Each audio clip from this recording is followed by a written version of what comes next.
Hello, this is an assessment of a Gebru der Knake grand piano, semicircular, 145 centimeters long, very short. We've had the same model of piano in stock and sold it in about 2020, and it was a fine piano. So looking forward to assessing and hopefully working on this piano for the client. Now, it's very interesting casework. Rosewood veneer, generally speaking, the veneer's in good condition. Though the piano is faded, we could certainly repolish the piano if that was what was required. And the style was, the one we sold was almost identical. I think the frame was the same frame practically, same age of piano too. So just looking around, this is very, very handsomely done. Art case pianos, they're often called when they're kind of like very different styling, and so really special piano, a well-made piano. Knake, we've had before the same make of piano, upright I think mainly, and tuned many of them. I don't think we've sold many, we've tuned quite a few. Around this side you can see, now apparently it was next to a window, and the window was smashed by a bomb blast, so you can see the damage from that. If we repolish this, obviously we can maintain the kind of history of it in that sense, but that's very faded as well because that's been in the window. So you can see very different colouring here where it's been kept closed, and the top again faded pretty evenly. So that would certainly be a very handsome piano if it was fully repolished, though we could just make it good. It's obviously an expensive job, 70 hours roughly to French polish a piano. So if we French polish this, we could still leave, if we did it not too dark, then you'd still see the damage there, as it were. And I think it has been polished already previously. So the casework generally is the veneer's in good condition, and rosewood definitely, I'm pretty certain about that. There's Gebru der Knake's. That's a very common logo that we've seen before of theirs. It replaced key tops, and so the ivories, apparently there were too many of them missing, and 85 keys. So it's a short keyboard, not 88. A lot of pianos, as we mentioned before, 85 keys, and they're a beautifully designed piano generally. We can find the serial number at the back of the piano, similar to Blüthner's. Blüthner grands always tend to have serial numbers there, the older Blüthner grands. And here we can see the damper, normal sized damper system. And when we check for moth damage, we often also find on the left-hand side, bass side of the piano, where the piano's been tipped up, you see lots of eggs and droppings of moth, and often this felt's very much eaten by moth as well. So that's something that we would always check.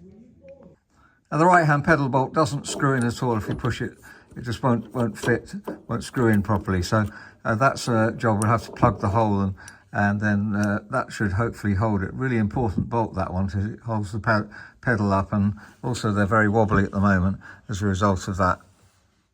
So the front rail has these screws that hold it on, and they're all a bit different, so they've been changed, or rather one of them's different from the rest. So we always put screws on a piece of paper like this to keep them in the right order, because obviously that screw there is much smaller, so if you put that one in that hole, it wouldn't work, it wouldn't screw in properly. The other thing is that when you put screws back in, as we mentioned before, you have to turn them backwards before turning them forwards, otherwise you can destroy the thread of the hole it goes into. Our front rail, instead of dowels, has these rather nice pieces of wood that fit in really beautifully, so you almost don't need the screws, but I think we would put the screws back on. They're a bit of a nuisance for technicians. It's nicer to have some bolts here that have wing nuts underneath. In the case of Bösendorfer, they have one here that has a wing nut, and you just lift this up and it just pulls out. It slots in at the other end. Inside the piano here we have a signature and a date. I think that's 1937, so maybe a lot of the work was done in 1937.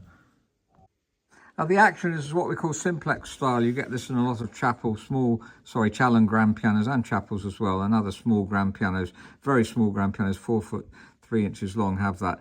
So this piano's also got simplex. It's got a rocker system, which is more like an older simplex type of system. And if we look here, we can see also the jack. The jack goes up, let's have a look at, there we are, the jack goes out, and then there's a spring to pull it back in. It must rest on the rail here. Any simplex action has to rest on the rail, otherwise the jack might not go back under. So if it doesn't rest on the rail, the jack may not slip back under. But this one's slipping back quite nicely, and a lot of them are. there is work to do, and some of the felts here that you can see there, that some of them come off and found inside the piano. Now the hammers are extremely worn. You can see how much wear there is here. They haven't been changed. Original hammers. There's no way we can make those sound good without replacing them. So we probably would recover them, I should think, rather than replace the hammers. Though replacing the hammers is a longer job, recovering them's less. There's still a lot of work though. We've got to get them lining up properly and so on, as we mentioned before. Looking at the back of the action, we can see these felts here have been replaced. Also the checks have been replaced. Another view of the hammers, extremely worn. So really, to get a good tone, you've just got to replace them. There's no way you can reface that. And the other felts have been replaced. We look inside here, if you can see, there's a modern felt there, and the felt there, the cushion felt behind the jack. So work has been done on it in the past. A lot of the hammer hinges are very tight. If we lift those up, you can see that some are falling back much later than others, which means these hinges here are extremely tight. That's obviously affecting the touch and may mean the note doesn't repeat properly either. The balance rail clearly needs lubricating. If we lift the keys up, as we've shown before, they don't go back down. They should fall back down. That's affecting the touch greatly. So definitely lubricating. With dry talc lubricant is what we always use. So that's going to be a job which we do on all our pianos anyway. See the let-off screws here behind, not in the front as it would normally be with a capstan. So on this style of action it's behind, and it's very early, the let-off. Touch is really not good at all. So in other words, you can't play softly. And you might hear scraping as well as I press the key down. That scraping needs lubricating, so there's quite a lot of work to do. Now it's way below pitch. General pitch is about A410, but you can hear that A is well out of tune, and lots of loose tuning pins. I put one or two of them in tune already,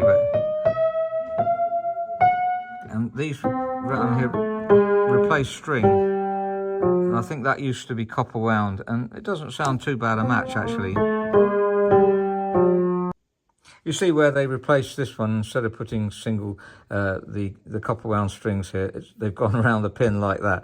And it works reasonably well. So if you're in a part of the world that hasn't got access to copper wound strings, that's a possibility. Obviously not as good as what it should be.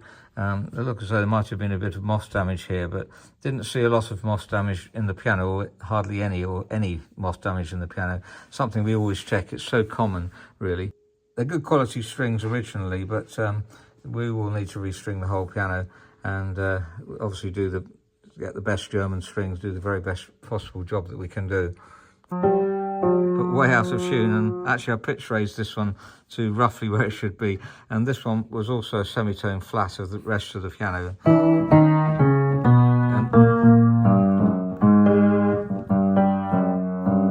Generally very out of tune, but you can hear the underlying tone is good, and even round here, good underlying tone, but very out of tune. And unfortunately, this has had larger tuning pins as you would put on if you restring. Normally that's the right thing to do, but these larger tuning pins are loose as well. This one here is extremely loose, and that's a larger pin. But I don't see any way around this one other than replacing the rest plank under here.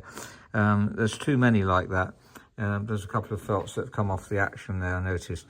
So I'll put them down here, but we'll need to replace quite a few of those, I think. And this one, you can see that's a replaced string. So the break point's good. It's a well thought out piano.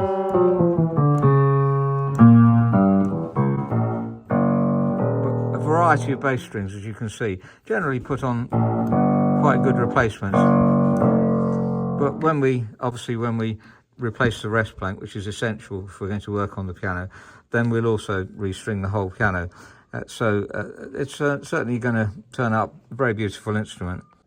When the rest plank's replaced, obviously we would also recondition the soundboard. You can see a crack going across the soundboard there. Doesn't really affect the tone, but it's cosmetic, and shows that the piano's dried out at some stage, and definitely that will be shimmed as we would normally do. It's got a very handsome music desk, and supplied by Turner & Phillips in Plymouth, and that's where the bomb damage happened in World War II. The hammers are letting off a very great distance from the strings, probably about certainly more than a centimetre, more like 2 centimetres, some of them, and you can hear the noise of the scraping because they need lubricating.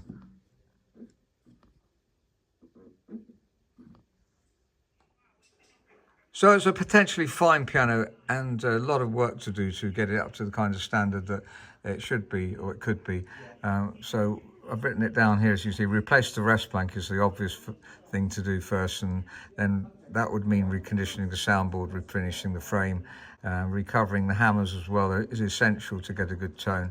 Regulating the action, repolishing is an option, obviously, that it is worth doing if it's affordable. And at the moment the touch is very heavy.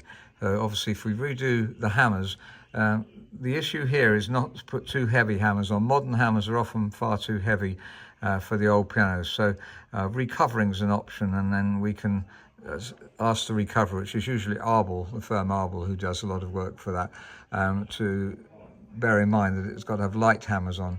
And then we can get the touch lighter down to 50 grams as it should be. 40 is too high for upweight, that'll go down to about 30. So thank you very much for listening. I'm going to just play the piano to give some idea of the tone of it, but obviously it's way out of tune.